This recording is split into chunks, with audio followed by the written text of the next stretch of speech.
এদিকে একই দাবিতে সারা দেশে মহাসমাবেশ করেছে সরকারি বেসরকারি পলিটেকনিক ইনস্টিটিউটের শিক্ষার্থীরা।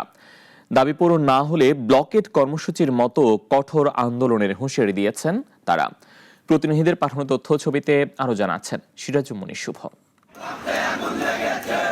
৬ দফা দাবি আদায় ও কুমিল্লায় শিক্ষার্থীদের উপর হামলার প্রতিবাদে সমাবেশ করেছে কুমিল্লা পলিটেকনিক ইনস্টিটিউটের শিক্ষার্থীরা। সকালে ক্যাম্পাসে মিছিল করেন তারা। বিক্ষোভ মিছিল ও সমাবেশে জেলার সকল সরকারি বেসরকারি পলিটেকনিক ইনস্টিটিউটের শিক্ষার্থীরা অংশ নেয়।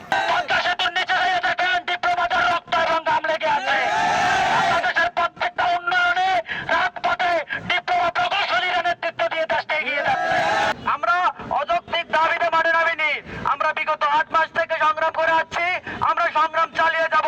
আমাদের সাথে একমত পোষণ করুন, যার ফলে আমরা পলিটেকনিকবাসী আমরা রাজপথ ছেড়ে ইনশাআল্লাহ আপনাদেরকে একটি সুষ্ঠু এবং সুন্দর সমাজ তৈরি করে আমরা আমাদের ক্যাম্পাসে ফিরে যাব। কেন্দ্রীয় কর্মসূচির অংশ হিসেবে যশোর দরাটানা ভৈরব চত্বরে বিক্ষোভ সমাবেশ করেছে পলিটেকনিক শিক্ষার্থীরা।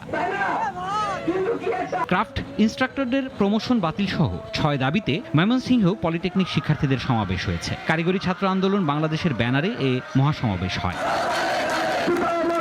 একই দাবিতে বিক্ষোভ মিছিল সমাবেশ করেছে পটুয়াখালী পলিটেকনিক ইনস্টিটিউটের শিক্ষার্থীরা। আমরা তাদেরকে ক্রাফট মামা বলতাম, তারা ল্যাব সহকারী, যাদের কোনো কারিগরি জ্ঞান নাই, তারা জেনারেল শিক্ষায় শিক্ষিত হয়, এসএসসি বা ইন্টার কমপ্লিট করে এখানে এসেছে অবৈধ নিয়োগে। বাংলাদেশের প্রেক্ষাপটে সবচেয়ে বেশি বৈষম্যের শিকার কারিগরি সেক্টরের শিক্ষার্থীরা।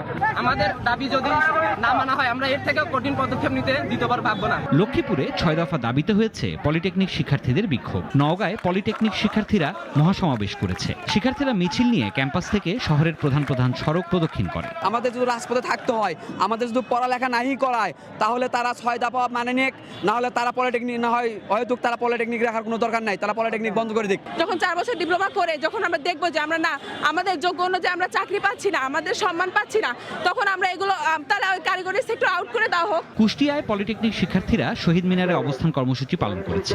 ঝিনাইদহে হয়েছে বিক্ষোভ ও সমাবেশ। সিরাজগঞ্জে সমাবেশে সংহতি জানিয়ে অংশগ্রহণ করেছে সাবেক বর্তমান শিক্ষার্থী ও ডিপ্লোমা প্রকৌশলীরা। সিরাজুম মনির শুভ, নাগরিক।